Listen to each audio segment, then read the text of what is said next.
In today's video, I'm going to teach you how to copy task details in Wrike. We'll walk through a simple way to grab the information you need from a task, so you can share it with your teammates or reuse it in other tasks without having to retype anything.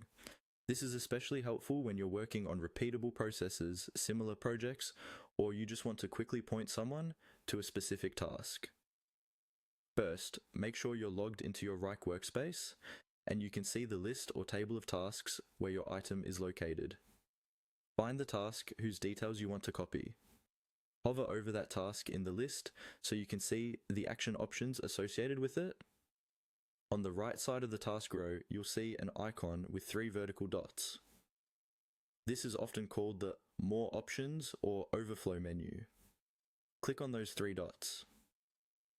This menu is where Wrike keeps a lot of useful task level actions, including the options we need for copying and duplicating. Once that menu opens, look for the option that says Copy Link. Go ahead and click that. As soon as you do, Wrike will copy the direct URL of that task to your clipboard. You won't see anything change on the screen, but the link is now ready to paste. From here, you can paste the link wherever you need it, in a chat message, an email, a document, or even into another Wrike task description or comment. Anyone who has access to that workspace and the right permissions will be able to click the link and jump straight into the exact task you're referencing. This is the fastest way to copy task details when you mainly want to share or store a direct path to that task and its full context. Now, sometimes you don't just want to share a link. You might want to create another task that has the same structure and details as the original one.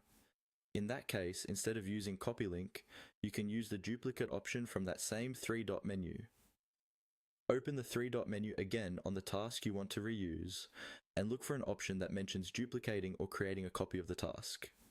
When you select that, Wrike will generate a new task based on the original one. This is very useful for recurring workflows, templates, or when you're setting up similar tasks.